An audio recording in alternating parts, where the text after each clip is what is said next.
Keberadaan stasiun Cikampek yang menjadi persilangan yang menghubungkan Jakarta dengan wilayah utara dan selatan di Pulau Jawa menjadikan Cikampek daerah yang kerap terjadinya pertempuran antara sekutu melawan tentara rakyat Indonesia yang dibantu sejumlah laskar seperti Laskar Pencaksilat atau yang saat ini dikenal Pejuang Siliwangi, pimpinan Raden Uce Puradireja, dan sejumlah laskar lainnya.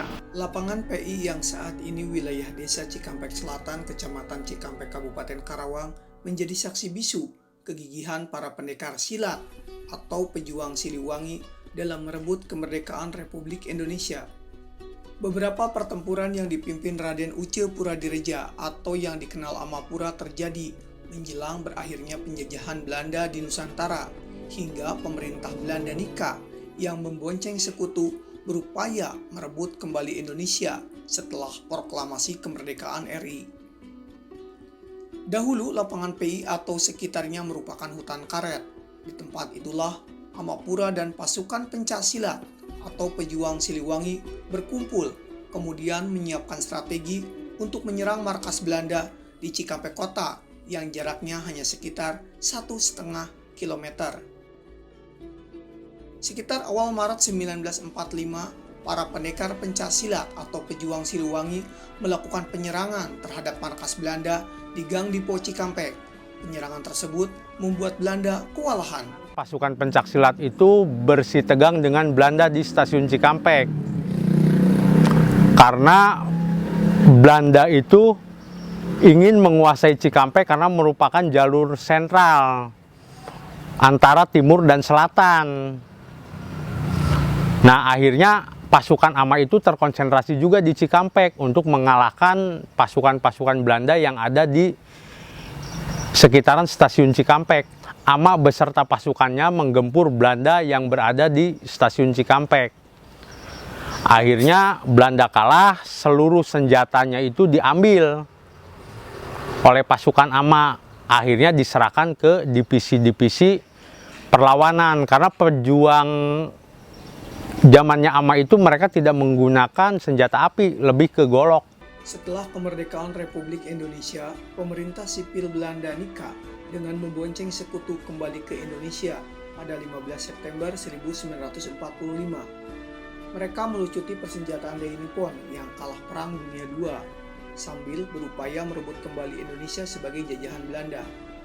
Pertempuran tak seimbang antara rakyat Jakarta melawan sekutu pun terjadi hingga para pejuang terdesak keluar Jakarta. Melihat kondisi tersebut, pemerintah Indonesia pada 19 November 1945 menjadikan Jakarta sebagai kota diplomasi atau zona internasional dengan meminta seluruh tentara dan kekuatan laskar rakyat meninggalkan Jakarta. Komandan Resimen ke-5 Jakarta Raya pun dipindahkan dari Jakarta ke Cikampek dengan Komandan Letnan Kolonel Mufreni Mukmin. Tentara asing yang masuk ke wilayah Republik harus mendapat izin dari tentara rakyat Indonesia atau mendapat surat rekomendasi dari pemerintah Indonesia di Jakarta. Ia bertanggung jawab terhadap teritorial Jakarta, Bekasi, Karawang hingga Cikampek. Rupanya sekutu tidak mengindahkan keinginan tersebut. Pada 21 November 1945, kereta api sekutu yang membawa logistik dan amunisi menuju Bandung dicegat tentara rakyat Indonesia, pasukan pencaksilat, serta laskar di stasiun Dauan. Tentara Gurkha Inggris yang berada di dalam kereta tersebut tak bisa menunjukkan surat izin dari otoritas Republik Indonesia. Salah satu dari mereka malah memuntahkan senjata.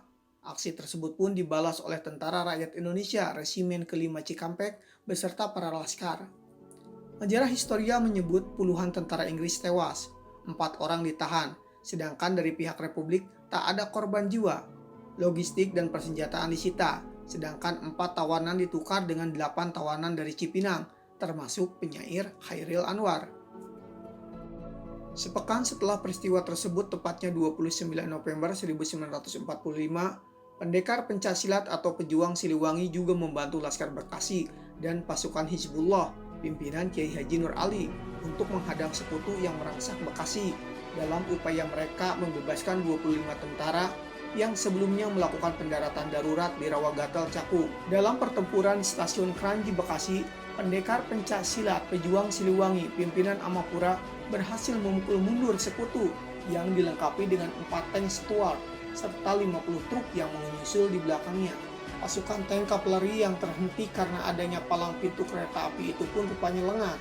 Mereka diserang dari arah utara oleh pasukan pencak silat pejuang Siliwangi pimpinan Amapura. Bagikan takbir bergema, golok, keris, dan sabit pun menghunus tentara yang berada di atas tank. Kendaraan lapis baja itu pun tak berdaya. Banyak pasukan sekutu yang tewas. Dari pihak pencak silat atau pejuang Siliwangi tercatat 6 orang yang gugur. Mereka pun berhasil merampas 12 karaben dan 10 senapan mesin dari tangan sekutu.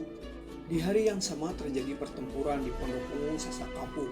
Kiai Haji Nur Ali bersama para santrinya berada di atas angin saat mengepung sekutu. Amunisi sekutu banyak yang tidak meledak saat dilontarkan ke arah pasukan Kiai Haji Nur Ali. Perang terbuka terjadi, tentara sekutu kewalahan. Tetapi setengah jam kemudian, senjata itu berfungsi kembali. Kondisi berbalik arah, 40 santri Kiai Haji Nur Ali dan 15 orangnya syahid dalam pertempuran tersebut. 13 Desember 1945, sekutu membumi hanguskan Bekasi, menyusul tewasnya tawanan penumpang pesawat Dakota yang mendarat darurat di Rawagatal Cakung. Media internasional menyebutkan pembakaran rumah-rumah penduduk diibaratkan pembantaian di Lidice, Cekoslovakia oleh tentara Nazi Jerman. Hingga kemudian Perdana Menteri Syahril pun menghubungi Komandan TKR Resimen 5 di Cikampek, Letnan Kolonel Mupreni Mukmin, yang meminta agar para sandera untuk segera dibebaskan.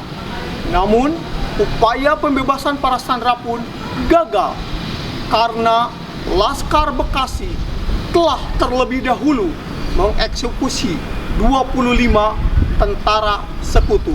Karena kalah persenjataan, para pejuang termasuk tentara Republik Indonesia memilih mundur ke arah timur hingga Karawang dan Cikampek. Di Cikampek inilah Laskar Rakyat dan Tentara Republik Indonesia melakukan konsolidasi kekuatan untuk menghadapi tentara sekutu dalam pertempuran selanjutnya hingga awal tahun 1946 sampai agresi militer Belanda kedua.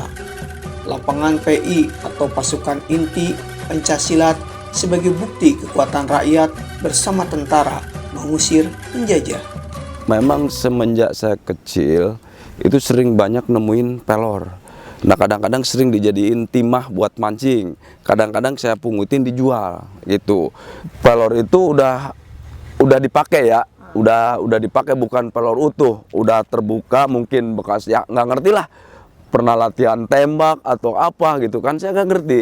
Cuman memang pelor itu udah nggak aktif, berarti udah pernah dipakai ya dari selongsong itu mungkin karena berserakan. Kadang-kadang saya cokel-cokel sampai ketimbun gitu, banyak gitu. Kalau dulu dari sini sampai ke belakang situ yang ada banyak kebun kecapi dulu, kebun mangga. Sejarah mengenai pertempuran Cikampek hanya disampaikan secara lisan, turun-temurun.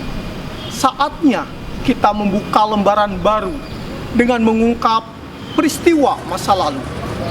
Siapa lagi kalau bukan kita mengenang Urang Karawang.